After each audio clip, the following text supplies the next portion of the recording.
Hotepu Gatekeepers. This podcast is to cover a very quick concept, a very basic concept of how the Golden Beetle shamans are taught to look at a very simple shape, the circle. In particular, the circle of your astrology wheel, as shown here. This is a very small image or version of the Dindara zodiac. But it is a circle, an astrology wheel. And so, to help us understand how we see this, I want to quote two verses from the ancient African scripture of the Book of Knowing the Manifestations of Ra and Overthrowing Evil, or Apap. And the first verse says, Shautuanti eurecha keperu nura.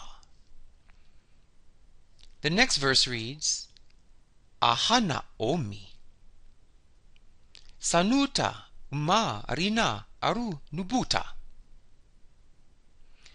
And they mean the book of knowing the transformations of Ra, the evolutions of Ra. I could not stand therein, so I laid a foundation in Ma'a, from which I made every attribute. Okay, the word Khepera is shown here as this beetle, who is the creator. When Unchora, the Supreme Being, Neter, took on the role of creating something, he morphed into this phase of the beetle, and he's pushing a round object, a ball, a sphere, an orb, a globe. It's being pushed, meaning it must have motion, spin, and torsion. So the very first motion of creation, the very first movement, was spin. This is shown in his name in several ways. Here is the name Keperu. And here we have this spiral here, like the spiral of your breath on a cold day. That's letter U, implying spin or vortex. It's a spiraling vortex of energy. And here we have the letter R, the R letter, which means to bend or to warp. Its metaphysical meaning is to bend or warp, showing that the creator created spin in the universe, torsion, to create things, and because of that, the universe is curved. That's why there are no straight lines. All things spin, all things in heaven are round. So Khepera is the god of vortex math, of spin, torsion, and Coriolis effect.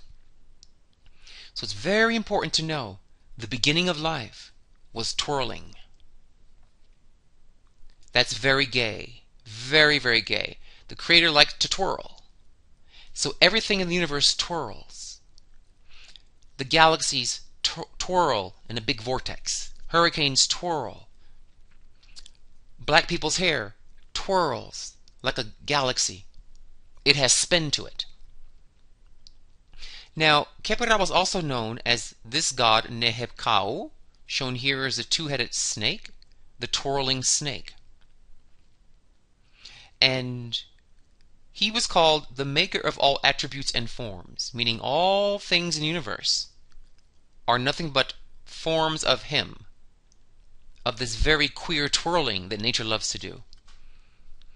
So we have here one head which is twirling that goes from the center outwards, called centrifugal, and this lower head is the centripetal twirling from the perimeter towards an internal singularity. Okay, and we see this spin in this ocean shot here, where a vortex formed, and there are two motions, one going inward into a funnel, which is beneath the water, you can't see it, but it's creating a funnel towards a singularity, much like a watery type of small hurricane or tornado. And then we see radiating outward these lines of force that are centrifugal going outward. So these outward lines would be the upper head of the snake of centrifugal force, and the downward going funnel would be the centripetal force. And this god of twirling is often shown with an ankh right in front of him, meaning all things in life. The word ankh means life. Spin.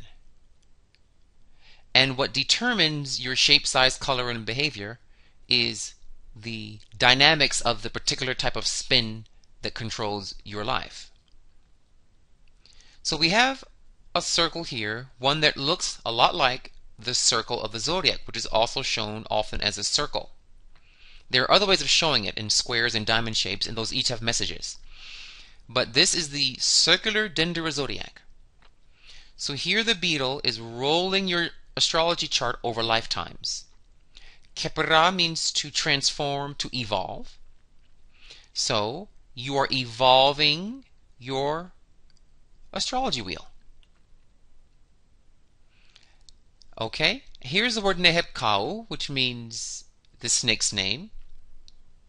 And it implies a few quick things. This is sound waves. This is the vortex motion of all heavenly bodies, as well as DNA. And these Ka symbols of the upraised arms, called Ka, here also, mean quarks in quantum physics.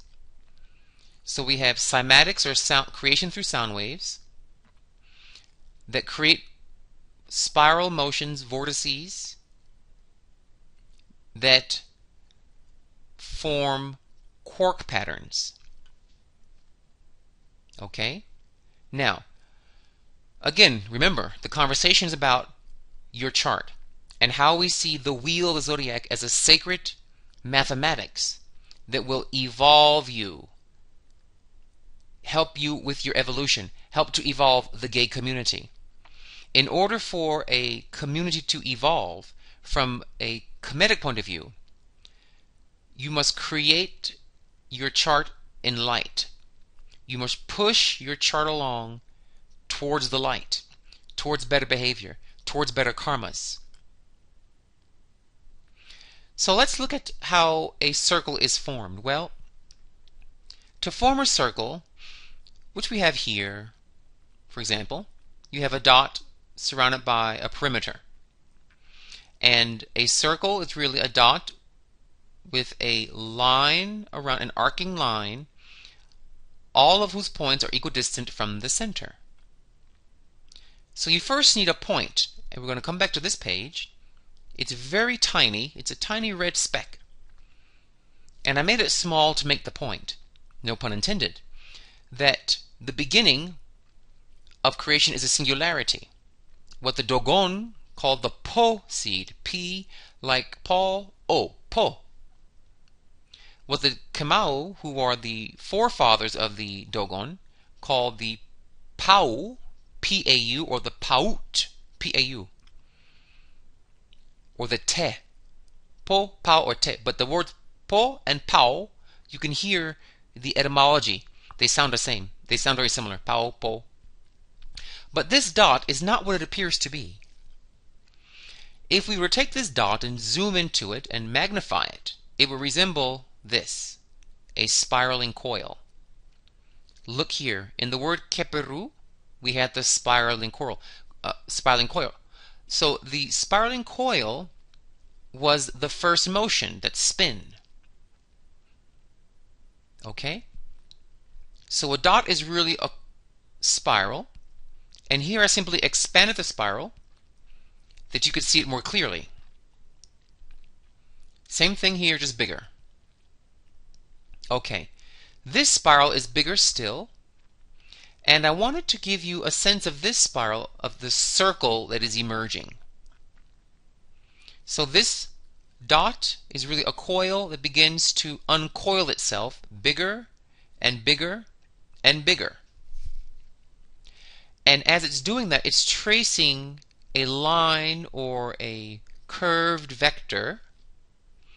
And in this image we see this trajectory, this curved trajectory with other little dots on them, but you know these are not dots. They're little eddies, little tiny whirlpools occurring within this larger whirlpool.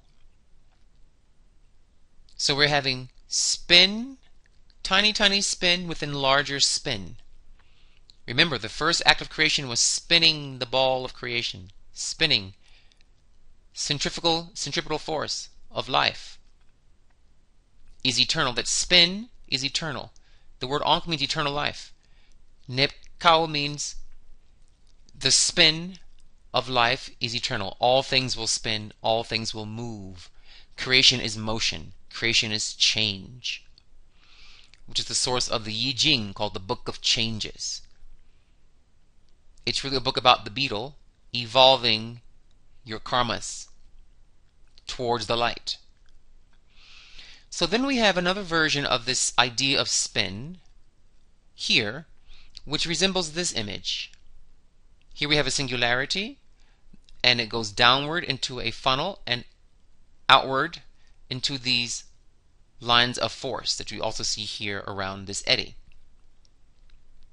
So we're seeing that a circle starts as a spiral, which expands itself to create a more uniform circular shape in this case, or a hurricane, tornado, whirlpool shape here. This can also be looking from a galaxy from the top down into the singularity. And let's look at this coil here, a bit more closely and ask ourselves, is this coil random? Well, the first verse said, the book of knowing the morphings or revolutions or rotations of Ra. So we've already established rotation is primal. It's the first motion. The second verse I read said, not found I a place I could stand therein. So I laid a foundation in Ma'ah, and I made every attribute. Meaning the Creator was saying he could not come into being as the Creator until he laid a foundation. It's actually until he wove. The word santi means to weave. But we'll say he had to lay a foundation in Ma'ah, which is where the word mathematics comes from. Mathematikos. So the word Ma'ah, the god Ma'ah, is the god of math. He's the god of equations and the formulas of science. So this text is saying that the Creator cannot even come forth as a creator until he designed math equations. Mathematikos. This is groundbreaking insight.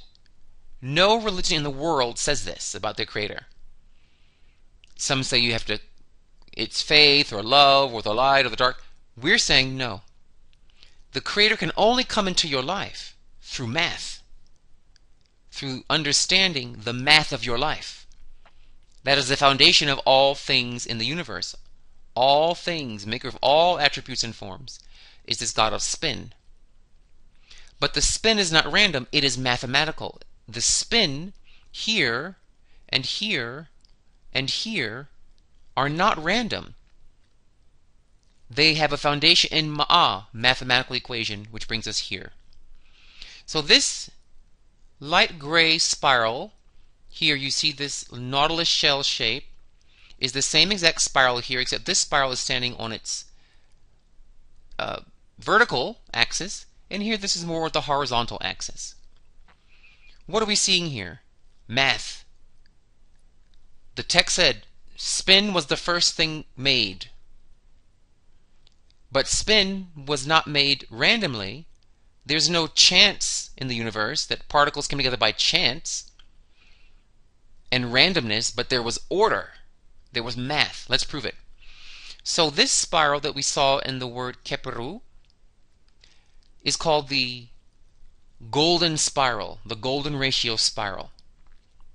The way you make it, I'm going to show you this a few ways from different points of view, just to give iteration and repetition of the mathematics. You start with a square, here 1 by 1 square. Then you do another 1 by 1. So you mirror the 1. So you have 1 by 1 here. Then you have another 1 by 1. Then you add 1 and 1 to tell you how many squares to put in the next one. 1 plus 1 is 2. So this square must be 2 by 2. Then you add 1 and 2, which becomes 3. So this square must be 3 by 3. You add 2 plus 3. You see the math here, the order? 2 plus 3 is 5, telling you the next square must be 5 by 5. It must have 5 of these little ones by 5 of the little ones. Now I'm sure you have the pattern. The next square must be 3 plus 5. It must have 8 tiny squares by 8 tiny squares. 5 plus 8 becomes 13, telling you the next square should have 13 tiny squares by 13 1 by 1 squares. So you see this is moving in an orderly fashion. The word ma'a means order, or ma'ath, mathematicos, order.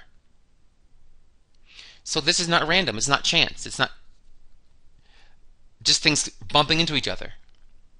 It has a foundation in ma'a, in ma'ath, mathematicos.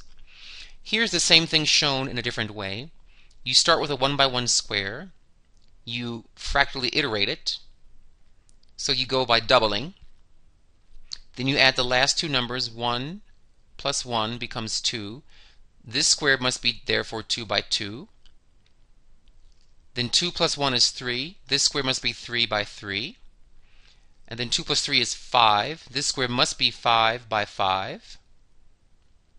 And at the 5 by 5 we get what's called the golden rectangle 5 spiral, which is a different video, but I wanted to introduce it to you here. It's important later on.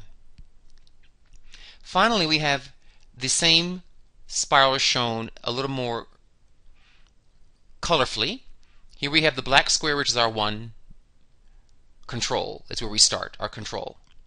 Then we iterate it, we double it. We make another 1 square, we'll call it yellow. So we add 1 plus 1, that means the next square must be 2 orange by 2 orange. 2 plus 1 is 3, which means the next square must be 3 orange by 3 orange. 2 plus 3 is 5, which means the next square must be 5 red by 5 red. 3 plus 5 is 8, so we must have 8 purple by 8 purple. And then 8 plus 5 is 13. 13 blue by 13 blue. And you keep adding that way. And you just trace kind of through the diagonals of each of the color blocks of squares. Through the orange diagonal, more or less, not really quite diagonal, from the top corner and the bottom corner of each starting square. And you'll notice you get this spiral, this letter U here, keperu. You get the golden ratio spiral. And this is the golden ratio sequence called Fibonacci. But I don't call it Fibonacci because Fibonacci was an Italian and way into the AD times, and he did not discover it, so it shouldn't be named after him. It was discovered by the Africans in the Nile Valley, and you find it in their temples particularly. It's very strong in the temples, it's in the pyramid.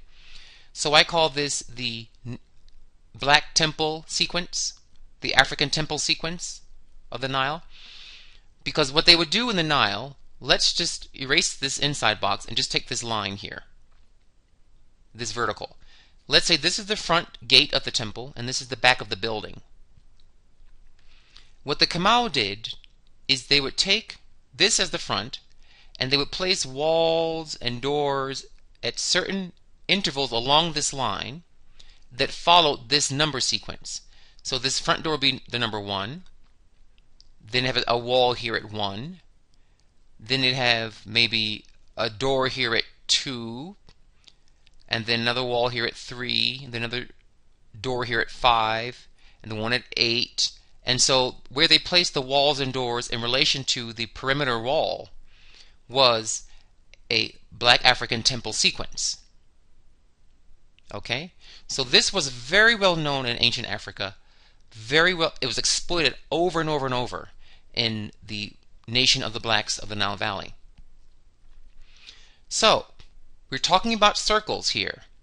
And we're establishing a circle starts with a dot, which is really the spiral. And the spiral is not chaotic, it is mathematic. Has a foundation in Ma'a and math. And that math is a golden ratio. A very pleasing shape in nature. It is a pattern that creates growth that repeats itself, where the phases of growth keep looking like the previous phase. So it's like ancestral energy.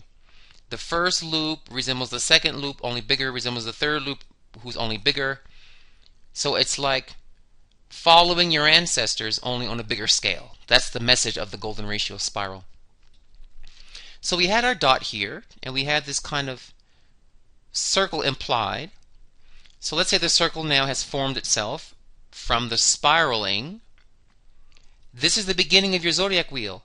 Here's the beginning of your zodiac wheel. Zodiac wheel begins. The circle is born from spirals. Very few people understand that a circle is really a spiral, where you simply decided to start and end the circle at a certain point, the spiral at a certain point. But circles are really spirals. Circles don't really exist. Spirals exist. And when you decide to establish a boundary condition around a spiral, it looks like a circle. Okay? So your astrology, it's not an astrology wheel, it's an astrology spiral. It's not your astrology chart, it's your astrology spiral. Think of it like this. Imagine each of these red dots on this trajectory are incarnations, they're lifetimes. And these are your different lifetimes, but they're part of a larger pattern. And you keep growing and growing, getting wiser and wiser with each spin of your destiny, of your chart, of your karmas, I should say. So we have the chart here, beginning to look like a circle, but there's a spiral hiding in here. We can take that circle and begin doing all kinds of things now. All kinds of geometry can begin, because it has a foundation in what? Ma'a. Mathematikos, mathematics. So let's quadrate the spiral. Why are we going to divide it into two self-similar halves? Because look, we had to begin one and one had to copy itself. So we do one halving this way and one halving that way. Once you do the same function twice, you can then go on to higher functions of math. We can then divide each quarter into thirds. You see a little red line here, 1, 2, 3, 1, 2, 3. If we counted the red lines, it would be 12, making this a dodecahedron, or dodecagon actually, dodecagon, 12-sided figure, which you can, of course, guess is the precursor to the 12 signs of your chart, which we show here as 12 slices. Here the black line is the same as the red line here, 12 slices of your life, 12 slices of the sky, where each slice is an arc of 30 degrees, shown here. 30 times 12 is 360, a circle. So we went from a dot, which is really a spiral which becomes a circle within which we can do geometric functions, and we decided to go at the 12 division function of 12 slices of 30 degrees each. And that's very important, that 30, that number 3, because look, you have one function here, but it repeats 1 and 1. So it's really two functions, but they look the same. So it's really 2 that's 1. On the third function, the numbers start adding. We get growth. We start with sameness at 1 and 2, and then on a third jump, we have now a larger square, a different dimension here. So that's why we have the 30-degree division of the slice of the zodiac. There are other reasons too with prime numbers why 30 was chosen by the gay blacks of Kemet, the gay astrologers of the Nile Valley, to make this circle divisions of 12 slices of 30 degrees each, because there's something about prime numbers, and prime means core creative powers, that links 30 very, very powerfully to the zodiac. So then we have this kind of cobweb, and it really is a web.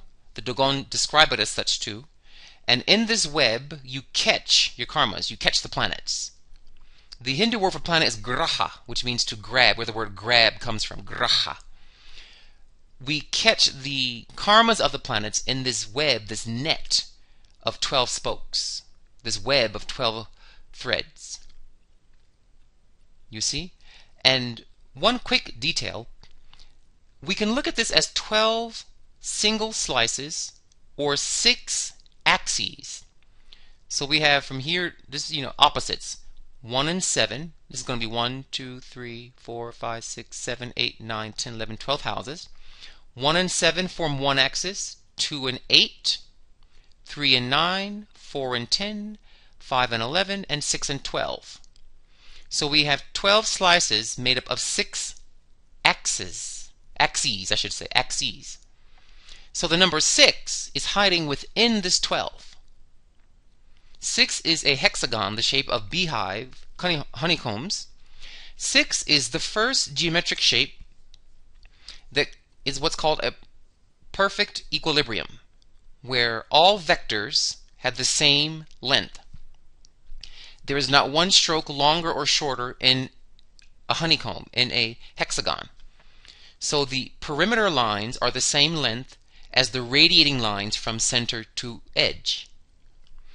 So a vector equilibrium is a very stable structure. It's the beginning of the most stability possible in geometry. What this means is that hiding inside our circle of 12 is a hidden vector equilibrium of 6. And that 6 is important in Kemet because it's the canon. The Kamau would draw figures on an 18 square grid. From the feet to the forehead were 18 squares, and you would proportion the figures in that. Well, 18 is 6 times 3. So that 6 becomes a base in all of our art. And it becomes a base in your destiny. Your chart has a vector equilibrium of 6, telling you if you follow your chart properly and you bring it into the light, you move it towards the light like Kepara beetle does, that you will find a deep core balance in your life, in your karmas. You'll balance out your karmas through the vector equilibrium of the hexagon. If we take a hexagon and if we take a hexagram, I should say, and we make it 3D into a hexagon, you would get a 12-sided image, a 12-sided 3D form, a zodiac wheel. So we see here the zodiac, which is your chart, and in orange, it may be hard to see these tiny orange figures, but those are all the 12 zodiac signs. And this final image was the image of the god Ra. But let's observe this carefully. Here we have a singularity, a po seed, a pao seed. A singularity, which would be the sun, surrounded by a circle, which is the orbit of the planets along the ecliptic. So we have the sun, a gravitational center, because spirals are, this snake, Nipkao, this spiral twirling snake, spirals are mathematical condensers of matter. They condense matter towards a center, or the center pulls matter in towards it. And as the matter whips in, you notice it becoming more and more compact. The particles are becoming more tightly locked to each other. That means they're increasing their mass, which means they're increasing their gravity. The larger a mass, the greater its gravitational pull. They're also increasing its heat, because the particles are getting so close, there's a lot of friction, very little elbow room, so the particles will eventually explode into a big bang of light and energy. So this zodiac wheel, if you go towards the center of it, if you kind of rotate meditation-wise towards the center of your chart, which we call your seed of life reading, what's called your udu. Yes, your destiny reading. This dot here would be your destiny reading.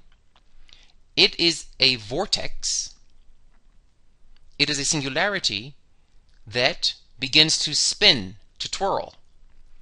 And when it twirls, it pulls in energies from suns, from stars and planets, captures them in this spider web of karma, and that becomes your destiny. So this dot in the middle is your destiny reading, and these vector lines, these lines of force, are generated from the spiral. Okay?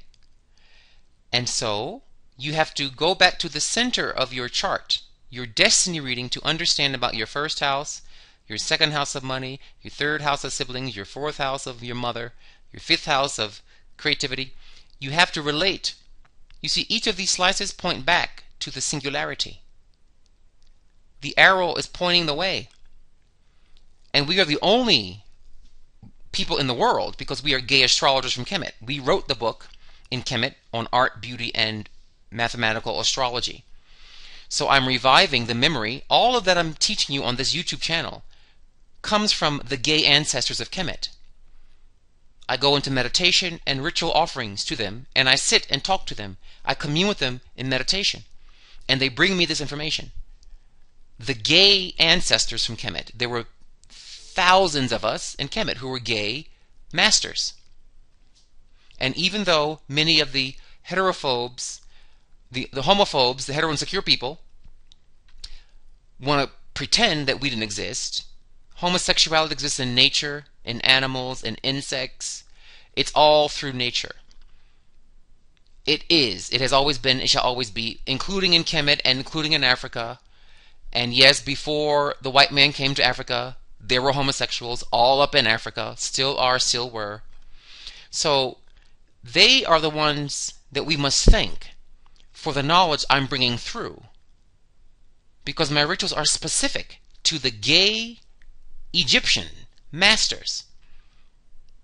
And here they're reminding us. The arrows say you can't understand an astrology chart unless you relate it back to its center source, its original spiral, its original spin, what's called the first day. And that's your seed of life reading. It's called a seed, a pole, like a pole seed. And that pole seed has intense gravitational power to start spinning in a very mathematical, sonorous way, capturing matter in its gravitational field. And that matter begins to take shape, in this case, of a 12-sided figure based upon a 6-sided vector equilibrium. So many people try to read their chart without knowing their destiny. Your chart houses are relative to their center. They can only be understood in relation to their center. Wisdom is knowing how the part links to the whole, and the whole to the part. So if you have a destiny reading that talks about you've come to Earth to learn to be one who is more patient, if that's the main lesson, that's the major in the College of Life you've signed up for, you're taking a major in the College of Life called Patience, that will be your dot here. And everything else around your life will be gravitationally pulled to help you with that issue, that lesson. So these 12 slices are like the various classes you're taking that point in their own way of how you can become more and more patient. This is very important, because you can't read astrology without African divination. It is impossible. You really will get only half the story. And this is the message the gay ancestors, the black gay masters of Kemet, of the Nile Valley, are bringing back through their gay heirs. So this final image is the singularity, which can be the sun and the ecliptic of planets that are within the gravitational pull of the sun. It can also be your destiny reading, and then that reading creates a set of boundaries and limits that you must master within each lifetime, or each dot on this pearl necklace. And gay men love a pearl necklace here, we see. So we have to understand that this simple glyph of Ra, this is the glyph for Ra, meaning the sun, signs. Here we have the sun and its circle of signs, its ecliptic, surrounded by a cobra, which means third eye or intuition, Ku, which means the Uraeus or the pineal pituitary system, enlightened understanding of the ring of light. That is your boundary lessons, your major in the College of Life. This cobra also refers physically to how the sun protects our solar system through its gravitational field. It defends us against a lot of things in the universe, like a defending cobra. And this means that as the planets are moving around their orbit, you should be doing Kundalini Cobra yogas, what we call Ku yogas or Cobra yogas. Look, the cobra is linked to the ecliptical line. Its body forms the line. You see? Meaning, you should only do yoga according to your chart's transits. Yoga should not be done any old day, any old time. It must be timed, calibrated to your chart and the planets in your chart as they're orbiting Ra, the sun, the singularity, in order to give you your destiny. So we're all limited to a ring pass knot of destiny. If you are black, you are black. You can't pass that. That's your ring. You see? There are certain things in life we must be bound to. What's called a boundary condition in fractals. And so inside of this circle are the 12 slices that point back to the destiny reading. And these 12 slices have infinite information. We are seeing 30 degrees here, 150 degrees here, and each of these degrees have meaning, and then each of these slices has a planet, a symbol, an animal, a message. So this zodiac here, the Dendra zodiac, is the meaning of the mathematics, the ma'ah, the foundation in math of this dodecahedron. Here's the math of your chart. Here's what that math means. The word ma'ah also means insight. Ma'ah. Ma'ah also means temple or insight, to see from within. I laid a foundation in ma'ah, said the Creator. I laid a foundation in an insight about math, the meaning of math. Ma'ati, the double truth, is nothing but the word for equation. People say the double truth, the double truths. What it really means is the equation. An equation has double factors. Two factors on opposite sides of the equal sign that you have to balance out. Ma'ati means an equation. That's all it really means. There are ethical equations, there are moral equations, there are mathematical equations, geometric equations. Ma'a, ma'a, ma'ati, ma'ati, ma'ati. Equations, equations, equations. Everything in life is based upon a spiral that is mathematical, meaning a spiral spawned from equation. So in the end, your chart is you creating your life. Your chart is this disc. You are the beetle trying to create the things in that disc towards greater light, like this beautiful little insect. So if you want to be the creator, get moving on your wheel. Get moving on your evolution. Evolve your chart. Cycle after cycle after cycle. Lifetime after lifetime after lifetime. And in the end, you will burst into a star, an isle of flame, and become a guiding light in the night sky for young gay boys after you. Long live the gay ancestors who bring forth this knowledge to the gay community on earth. We are so grateful to the Neteru and the gods and our beloved eternal gay ancestors in African heaven. Dwawend Hotepu.